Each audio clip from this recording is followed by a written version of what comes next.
So hello दोस्तों। देखिए हमने यहाँ पे पीवाई की सीरीज का आज हमारा ये 5वां सेशन है। चलिए चालू करते हैं। जो लोग भी अभी तक यार जो शुरू के 4 हमने एपिसोड किए, अगर आपने अभी तक नहीं देखा है तो जाकर के देख लो, क्योंकि जितने भी एसएससी के 2025 के एग्जाम यहाँ पे आने वाले हैं, अब तो यहाँ पे एसएससी ने अपना कैलेंडर भी यहाँ पे जारी कर दिया है। तो जो लोग भी सीरियस हैं वो जाकर के देख सकते हैं, और ये यहाँ से बहुत ज़्यादा हेल्प मिलेगा, क्योंकि हम इसके साथ साथ आपको एक्स्ट्रा इन्फॉर्मेशन भी आपको यहाँ पे प्रोवाइड कराते हैं। ठीक है, चलिए चालू करते हैं बिना देरी किए। सबसे पहला क्वेश्चन है यहाँ पे कि सबसे पहला क्वेश्चन है कि राष्ट्रीय बहुआयामी गरीबी सूचकांक 2021 के अनुसार किस केंद्र शासित प्रदेश में गरीबों का अनुपात सबसे कम है? तो इसका सही आंसर है पुदुचेरी। ठीक है, तो इसको बोलते हैं, देखिए एक्चुअली में इसको अगर हम पूरे वर्ल्ड की बात करें, वर्ल्ड में इसको बोलते हैं global multi dimensional poverty index बोलते हैं। ठीक है, global multi dimensional poverty index बोलते हैं इसको। यूएनडीपी के द्वारा, यूनाइटेड नेशंस डेवलपमेंट प्रोग्राम के द्वारा इसको यहाँ पे जारी किया जाता है। इसी के आधार पर भारत ने भी यहाँ पे बनाया, उसको बोलते हैं national national multi dimensional poverty index. ठीक है, तो और इसको जारी कौन करता है? इसको जारी करता है NITI Aayog, national institution for transforming India. इसका कई बार फुल फॉर्म भी पूछ लेता है, national institution for transforming India. ठीक है, नीति आयोग जिसकी स्थापना 2015 में हुई थी। ठीक है, तो नीति आयोग यहाँ पे national multi dimensional poverty index मतलब राष्ट्रीय बहुआयामी गरीबी सूचकांक 2021 को यहाँ पे जारी करता है। इसके हिसाब से सबसे जो कम या किस केंद्रशासित प्रदेश में गरीबों का अनुपात सबसे कम है, सबसे कम जो है गरीबों का जो अनुपात है वो पुदुचेरी में है। ठीक है, अगला क्वेश्चन लेते हैं। यहाँ पे कह रहा है ऐसा कौन सा यहाँ पे पायनियर है, ठीक है, ऐसे कौन से पायनियर हैं जिन्होंने शास्त्रीय राग वादन के लिए हवाई स्लाइटर गिटार में बदलाव किया था? तो ये देखो बहुत ही, मुझे लगता है एज अ पर्सनल मैं बताऊँ इस क्वेश्चन को, तो ये डिफिकल्ट क्वेश्चन में आएगा, है ना। बहुत सारे लोग मॉडरेट में बोलेंगे, बट मैं बताऊँ ये मतलब इस तरीके के क्वेश्चन कौन ही कर पाएगा यार। इसका आंसर तो ब्रिज भूषण काबरा दे रहे हैं, बट मुझे नहीं लगता कि यहाँ पे क्वेश्चन आसान है। इस तरीके के क्वेश्चन सब लोग स्किप किए, अगर आप अटेम्प्ट भी करते हैं तो यहाँ पे माइनस मार्किंग हो जाएगी। यहाँ पे देखिए शास्त्रीय नृत्य के बारे में बात कर लेते हैं। टोटल कितने शास्त्रीय नृत्य हैं भारत में? 8 यहाँ पे शास्त्रीय नृत्य हैं। जैसे आप जानते हैं कि एक है भरतनाट्यम। भरतनाट्यम कहाँ का है? तो भरतनाट्यम अपना तमिलनाडु का है।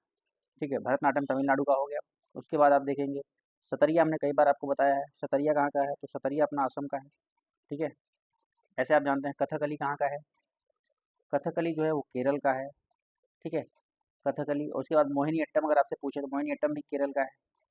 ठीक है, मोहिनी अट्टम अगर आपसे पूछे तो मोहिनी अट्टम भी केरल का है आपका। उसके बाद कथक अगर आपसे पूछे कोई, तो कथक जो है ये कहाँ का है? तो कथक अपना उत्तर प्रदेश का है। ठीक है, ऐसे आप देखेंगे जो ओडिसी है वो उड़ीसा से संबंधित है। मणिपुर जो है ओडिसी उड़ीसा से संबंधित है, और जो मणिपुरी है वो मणिपुर से संबंधित है। तो देखेंगे 8 यहाँ पे क्लासिकल डांसेस होते हैं, हमको पता होना चाहिए। ये तो नाम जो स्टेट से जुड़े हुए हैं वो हम आराम से बता देते हैं, लेकिन जो नहीं जुड़े हैं वही वही पूछता है तो हम नहीं बता पाते। ठीक है, चलिए यहाँ पे चलते हैं आगे। नेक्स्ट क्वेश्चन है कि भोगाली बिहू त्योहार किस राज्य में मनाया जाता है? तो देखिए बिहू कहीं भी आए तो बिहू शब्द से अगर आपको समझ जाना है कि ये असम का है। ठीक है, असम से रिलेटेड होता है बिहू, चाहे वो काटी बिहू पूछ ले आपसे। ठीक है, चाहे आपसे वो रंगोली बिहू पूछ ले। इस तरीके के कई सारे बिहू होते हैं जो कि ये देकर कंफ्यूज करता है, बट जितने भी बिहू लगा होता है वो एक्चुअली में असम से रिलेटेड होता है। ठीक है, अगर असम की बात करें तो असम की जो राजधानी है वो आप जानते हैं, असम की राजधानी क्या होती है? दिसपुर है। सारी असम की राजधानी यहाँ पे गुवाहाटी है। ठीक है, आप देखना एक बार यार क्या सही है, मैं अभी दिमाग में नहीं आ रहा। असम में कौन कौन से यहाँ पे, तो यहाँ पे देखिए असम की जो राजधानी वो दिसपुर ही है, गुवाहाटी नहीं है। ठीक है, क्योंकि गुवाहाटी यहाँ पे कई सारे हमेशा न्यूज़ में रहता है तो दिमाग थोड़ा कंफ्यूज हो गया, सॉरी। देखिए मैं क्या कह रहा था कि असम में और कौन से यहाँ पे त्योहार मनाए जाते हैं, तो एक यहाँ पे है अम्बुबाची। ठीक है, अम्बुबाची आपको याद रखना बहुत ज़्यादा इंपॉर्टेंट है, ये पूछता है। एक माजुली है, माजुली यहाँ पे द्वीप भी है जो कि बहुत ज़्यादा इंपॉर्टेंट है। तो माजुली, अम्बुबाची और हमने अभी बात की आपको बिहू, ये तीनों यहाँ पे तीनों फेस्टिवल जो है वो इंपॉर्टेंट है अगर हम असम की बात करें तो। झारखंड में आपको याद रखना है सरहुल फेस्टिवल। ठीक है, सरहुल फेस्टिवल इंपॉर्टेंट है, अभी हाल में ही आया है। गुजरात में आपको दो याद रखना है यहाँ पे, एक है गरबा, ये नृत्य की बात होगी वैसे तो, गरबा नृत्य, और एक है अपना डांडिया, डांडिया नृत्य। ये दोनों नृत्य गुजरात से संबंधित है। ठीक है, और छत्तीसगढ़ की बात करें तो यहाँ पे एक छऊ नृत्य होता है जो कि बहुत ज़्यादा इंपॉर्टेंट है। ठीक है, आगे चलते हैं यहाँ पे कि जवाहरलाल नेहरू की अध्यक्षता में अखिल बंगाल छात्र सम्मेलन मतलब ऑल बंगाल स्टूडेंट्स कॉन्फ्रेंस कब आयोजित यहाँ पे किया गया था? इसका सही आंसर है 1928 में। ये भी क्वेश्चन मैं कहूँगा बहुत आसान नहीं था यार, ना, क्योंकि स्टेट फॉरवर्ड क्वेश्चन तो है नहीं। तो मुझे लगता है कि क्वेश्चन ये मॉडरेट आप बोल सकते हो, थोड़ा सा ना मॉडरेट टाइप का क्वेश्चन था। हाँ ठीक है, तो ये इसका आंसर मैंने बता दिया 1928 में। 1928 में ही यहाँ पे एक चीज़ और होती है, अगर आपको याद रखना है इतिहास के पर्सपेक्टिव से, तो अगर आपसे कोई पूछे कि बारदोली सत्याग्रह किसने किया था, बारदोली सत्याग्रह के बारे में आपको थोड़ा सा बता देता हूँ। बारदोली सत्याग्रह जो है ये भी 1928 में ही हुआ था, और इसकी अध्यक्षता कौन किए थे, इसकी लीडरशिप कौन किए थे, तो उनका नाम क्या था? सरदार वल्लभ भाई पटेल उनका नाम था। ठीक है, सरदार वल्लभ भाई पटेल, जिनको हम वयोवृद्ध के नाम से भी जानते हैं। ठीक है, सरदार वल्लभ भाई पटेल इन्होंने बारदोली सत्याग्रह का लीडरशिप किया था। उसके साथ साथ बताऊँ, बारदोली सत्याग्रह जो था ये सरकार ने, जो ब्रिटिश गवर्नमेंट थी उस समय, आप जानते हैं ब्रिटिश हमारे ऊपर शासन कर रहे थे, जो ब्रिटिश गवर्नमेंट थी उसने यहाँ पे 22% यहाँ पे टैक्स बढ़ा दिया था, लैंड टैक्स, यहाँ पे लैंड रेवेन्यू बढ़ा दिया था। इस वजह से यहाँ पे बारदोली सत्याग्रह हुआ था। सरदार वल्लभ वल्लभ भाई पटेल ने यहाँ पे इसको लीडरशिप किया था। ठीक है, और ये कहाँ पे था? तो ये बारदोली सत्याग्रह जो है ये गुजरात में हुआ था।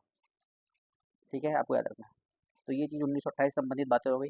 बात करते हैं यहाँ पे हम 1939 में। तो 1939 अगर आपको याद रखना है तो त्रिपुरी अधिवेशन आपको याद रखना है। त्रिपुरी अधिवेशन आपको यहाँ पे याद रखना है। त्रिपुरी अधिवेशन जो है वो किससे संबंधित है? 1939 से। तो त्रिपुरी अधिवेशन जो है ये 1939 में हुआ था, और इसकी अध्यक्षता कौन किए थे? यहाँ पे अधिवेशन जो है ये इंडियन नेशनल कांग्रेस की बात कर रहा हूँ, जो इतिहास पढ़ा होगा उसको पता होगा, भारतीय राष्ट्रीय कांग्रेस के कई सारे अधिवेशन हुए थे ना। इसकी स्थापना सन 1885 ईस्वी में हुई थी, हमको पता है। और इसी के क्रम में हमने देखा कि 39वां जो 1939 में जो अधिवेशन हुआ था, त्रिपुरी अधिवेशन हुआ था, और इसकी अध्यक्षता सुभाष चंद्र बोस ने किया था। ठीक है, सुभाष चंद्र बोस ने यहाँ पे त्रिपुरी अधिवेशन का अध्यक्षता किया था भारतीय राष्ट्रीय कांग्रेस का। नेक्स्ट क्वेश्चन है यहाँ पे 1934 की बात करें अगर हम, तो सबसे पहले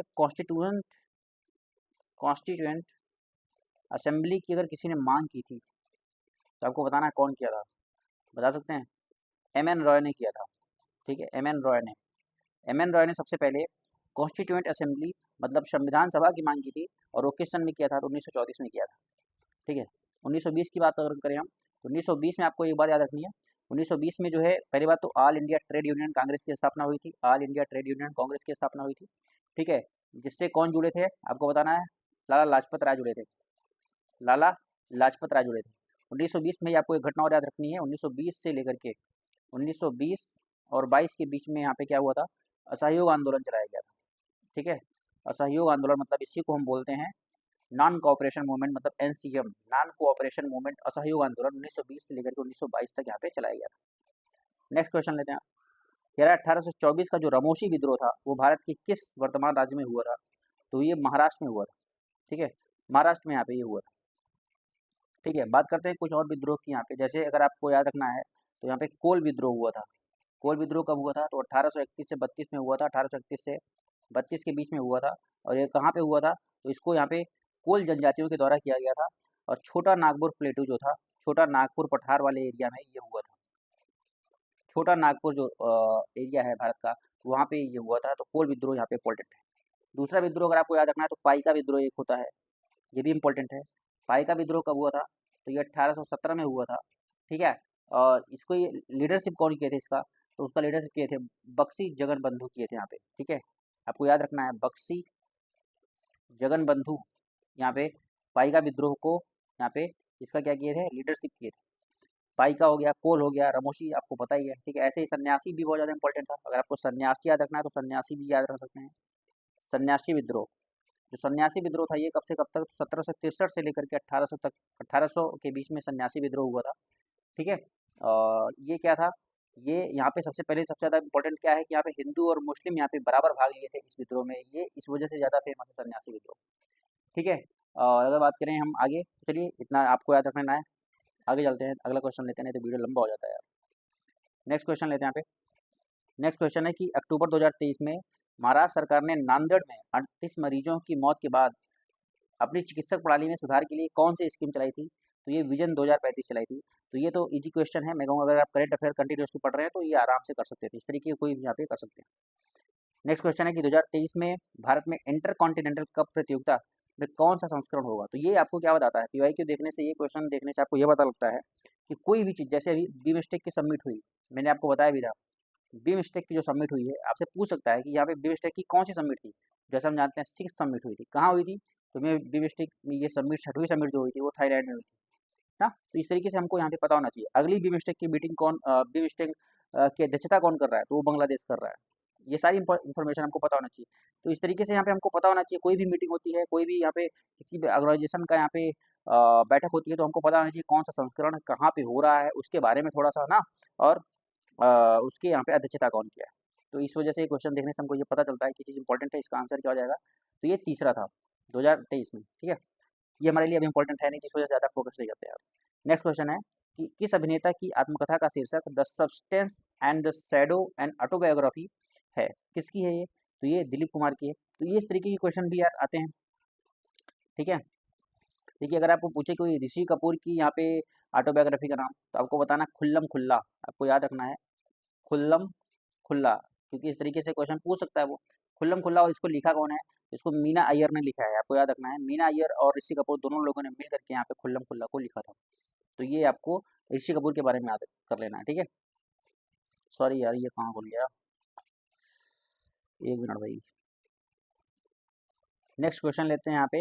देखिए, steel authority of India limited, मतलब steel authority of India limited, मतलब इसको सेल बोलते हैं शॉर्ट में। ये किस उद्योग का उदाहरण है, तो हम जानते हैं हमारे देश में यहाँ पे दो तरीके के, यहाँ पे तीन तरीके के एक्चुअली में अगर हम देखें तो यहाँ पे सेक्टर बनाए गए हैं। जैसे आप जानते हैं, पहला यहाँ पे निजी सेक्टर होता है, मतलब प्राइवेट सेक्टर। दूसरा सार्वजनिक सेक्टर होता है, जिसमें सरकार का योगदान होता है। और संयुक्त क्षेत्र, मतलब यहाँ पे निजी और सार्वजनिक दोनों मिला करके जो होता है, तो उसको संयुक्त बोलते हैं, ठीक है। उसको यहाँ पे पीपीपी भी बोलते हैं, आपने सुना होगा, पब्लिक प्राइवेट पार्टनरशिप के नाम से भी उसको जाना जाता है। लेकिन अगर सेल की बात करें, क्योंकि ये गवर्नमेंट एक अंडरटेकिंग है, इस वजह से ये सार्वजनिक क्षेत्र में आएगा, इसका आंसर डी होगा यहाँ पे, ठीक है। जैसे अगर आपसे कोई बात करेगा रिलायंस की, तो रिलायंस किसकी है, रिलायंस तो मुकेश अंबानी की है ना, तो रिलायंस किस में आ जाएगा, रिलायंस जो है वो निजी क्षेत्र में आ जाएगा। बात को आई थिंक समझ में आ रहा होगा आपको। चलिए आगे चलते हैं। नेक्स्ट क्वेश्चन है कि ताजमहल का निर्माण किसने करवाया था, तो बहुत आसान क्वेश्चन है। ताजमहल का निर्माण यहाँ पे शाहजहां ने करवाया था, ठीक है। और जहांगीर, देखिए जहांगीर जो है ये म्यूजिक से ज़्यादा संबंधित है, आपको याद रखना जहांगीर के बारे में। ये अगर आपसे म्यूजिक और साथ ही साथ यहाँ पे अगर आपसे पूछे पेंटिंग, पेंटिंग से भी संबंधित था ये। पेंटिंग के बारे में अगर क्वेश्चन पूछे, तो आपको यहाँ पे तुक्का मार देना, या कैसे भी करके यहाँ पे जहांगीर से हो जाएगा। बाबर की बात करें अगर हम, तो हम जानते हैं कि जो पानीपत का प्रथम युद्ध हुआ था, पानीपत का प्रथम युद्ध, पानीपत का प्रथम युद्ध यहाँ पे कब हुआ था, तो 1526 में हुआ था।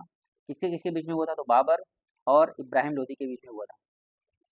बाबर और इब्राहिम लोदी के बीच में हुआ था। और इसमें जीता कौन था, तो बाबर जीता था। और बाबर जीत करके यहाँ पे मुगल साम्राज्य की नींव भारत में रखता है। मुगल साम्राज्य की नींव बाबर यहाँ पे भारत में रख देता है, इब्राहिम लोदी को हरा करके। इस तरह से हमने देखा था कि जो लोदी वंश था वो खत्म हो गया था ना। मतलब इसी को हम दिल्ली सल्तनत बोलते थे, दिल्ली सल्तनत का यहाँ पे समापन हो जाता है इस तरीके से। आप समझ में आया, तो बाबर इस वजह से फेमस है। चलिए आगे चलते हैं। यहाँ पे कह रहा है कि भारत में फार्मूला ई की सबसे पहली रेस का नाम क्या है, जिसे तेलंगाना सरकार के सहयोग से आयोजित किया गया था।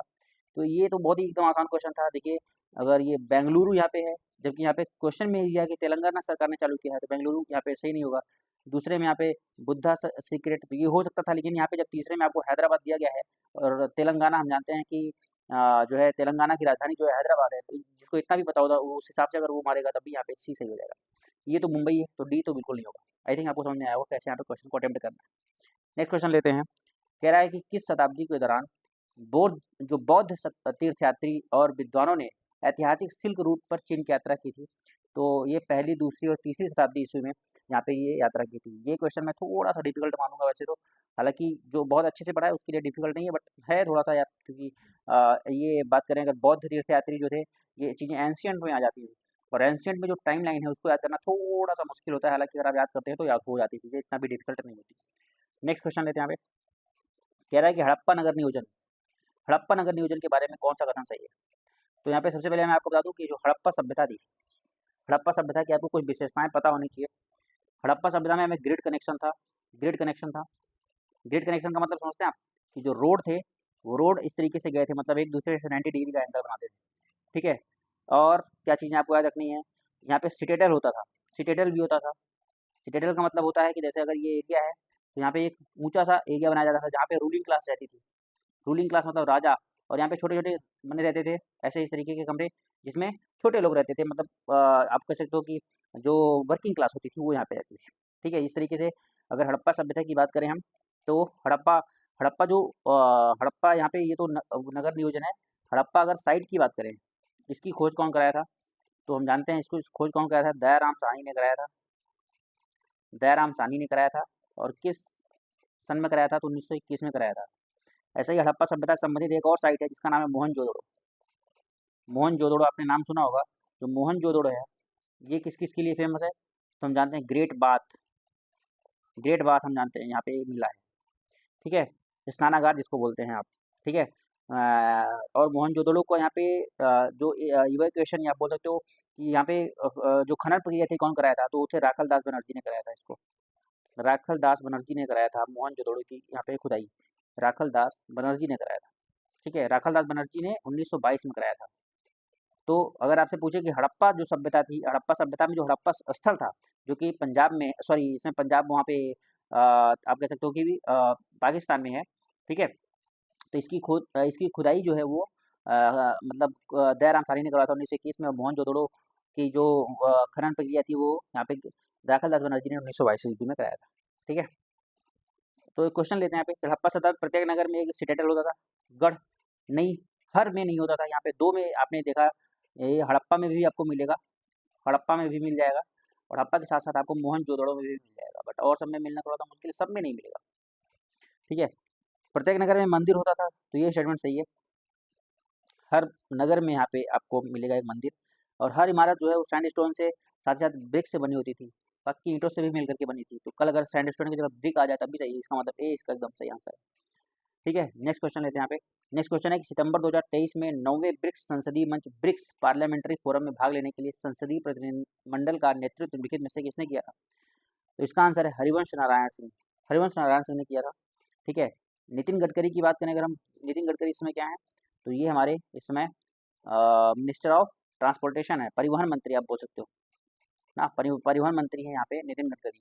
जगदीप धनखड़ कौन है, जगदीप धनखड़ इसमें हमारे वाइस प्रेसिडेंट है। वाइस प्रेसिडेंट मतलब उपराष्ट्रपति, और राष्ट्रपति तो आपको पता ही है यहाँ पे कौन है, द्रौपदी मुर्मू जी।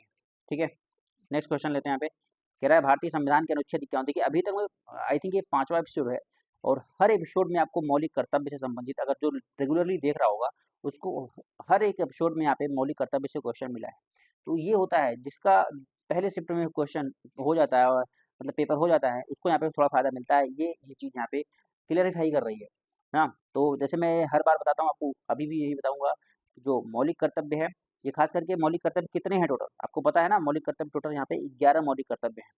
ठीक है, और शुरू में तो केवल 10 ही थे, लेकिन बाद में इसको संविधान संशोधन करके 11वां मौलिक कर्तव्य भी जोड़ा गया था। ठीक है, तो और हमने आपको मौलिक कर्तव्य के बारे में बहुत सारी बातें पहले ही बता रखी हैं कि ये अनुच्छेद 51A के अंतर्गत आता है ना, और इसको यहाँ पे किस सन में जोड़ा गया था भारतीय संविधान में, तो इसको यहाँ पे 44वां संविधान संशोधन 1976 में जोड़ा गया था, हमने ये बताया है।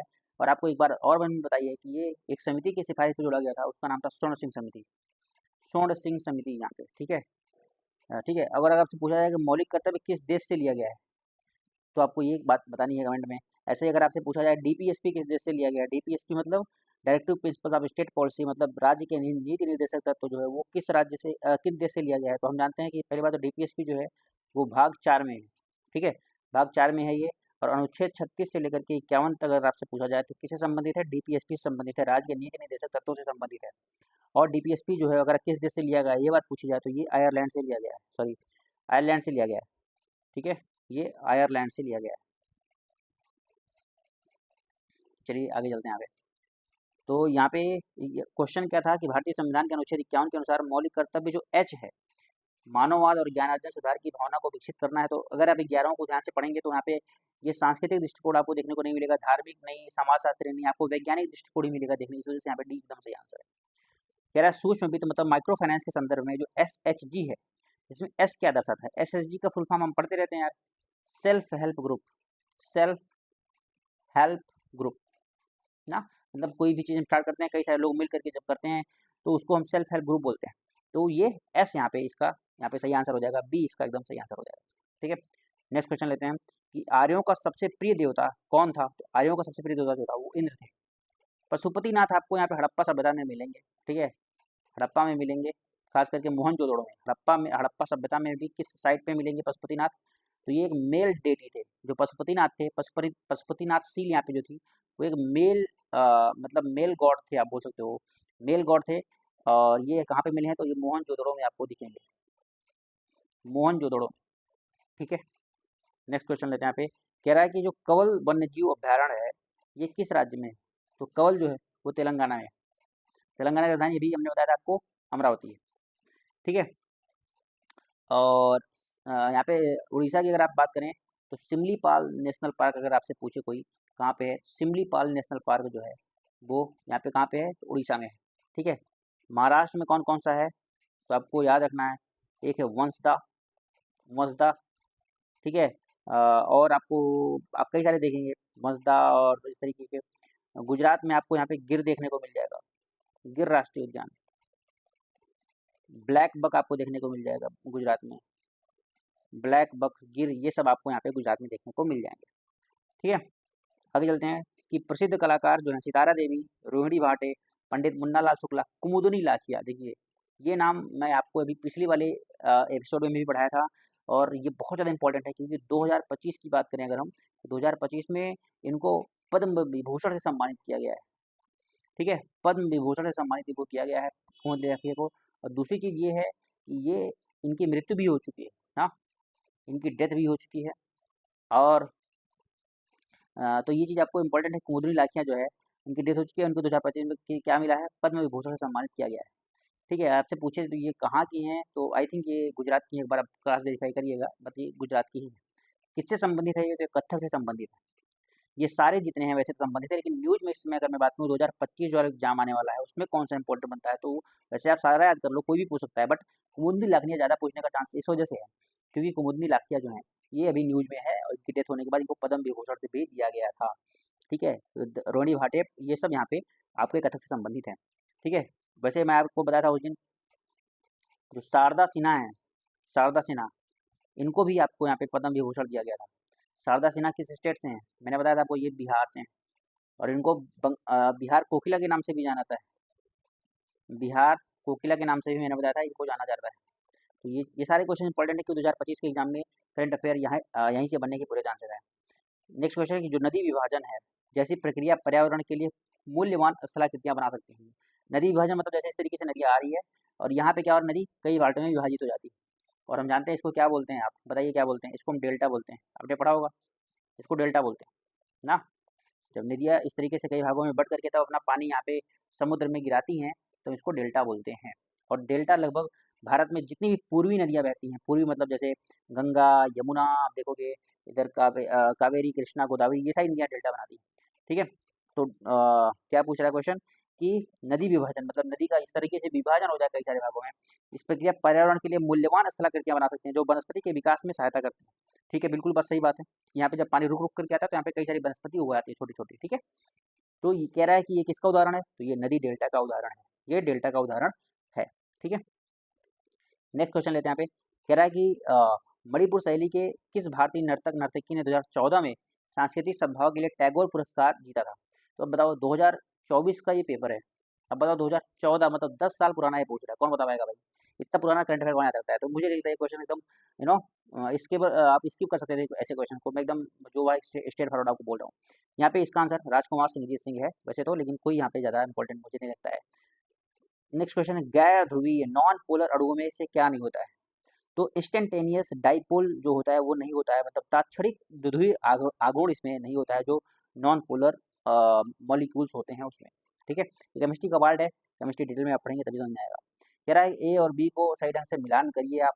ए और बी को अगर आप मिलाएंगे तो जो प्रोटीन है, प्रोटीन जो लाइपेज का एग्जाम्पल है, तो प्रोटीन को लाइपेज से मिला दीजिए, ठीक है। प्रोटीन को लाइपेज से नहीं, प्रोटीन को ट्रिप्सिन से मिलाइए, प्रोटीन को ट्रिप्सिन से मिलाएंगे। कार्बोहाइड्रेट को यहाँ पे हम एमाइलेज से मिलाएंगे और वसा जो है वो लाइपेज से मिलाएंगे, ठीक है। वसा को लाइपेज से मिलाएंगे, इसके हिसाब से यहाँ पे सी इसका एकदम सही आंसर है। भारतीय संविधान का कौन सा अनुच्छेद विशेष रूप से राष्ट्रपति पद के योग्यताओं से संबंधित है? तो एलिजिबिलिटी की बात करता है तो ये अनुच्छेद 58 है, ठीक है। अनुच्छेद अगर आपसे पूछे 51 क्या है, तो अनुच्छेद यहाँ पे बोलता है कि भारत में एक राष्ट्रपति जरूर होगा ना, राष्ट्रपति यहाँ पे जरूर होगा, अनुच्छेद 51 बोलता है। अनुच्छेद 60 क्या बोलता है? अनुच्छेद 60 बोलता है कि राष्ट्रपति के शपथ से संबंधित अनुच्छेद जो अगर आपसे पूछे कौन सा है, तो अनुच्छेद 60 है। ठीक है, तो ये तरीके के यहाँ पे क्वेश्चन थे यार। आई होप आपको यहाँ पे समझ में आया होगा, और मैंने ट्राई किया है कि एज मच एज पॉसिबल आपको यहाँ पे एक्सप्लेन किया जाए। थोड़ा बहुत देखिए, अगर कहीं पे गलती होती है तो आप यहाँ पे कमेंट बॉक्स में बता सकते हैं। थोड़ा सा क्या होता है, कभी कभी दिमाग एक जगह नहीं होता तो गड़बड़ हो जाता है। बाकी चलिए मिलते हैं, वीडियो को ज़्यादा लंबा खींचते नहीं है। Thank you. ठीक है, सब लोग यार सपोर्ट करो और सब लोग वीडियो को देखो। अगर आप, क्योंकि देखो यार 2025 में कैलेंडर भी आपका आउट हो चुका है एसएससी का। अगर आप चाहते हो क्लियर करना तो previous question paper going to help you lot. So thank you, मिलते हैं किसी दूसरे वीडियो में। जय हिंद।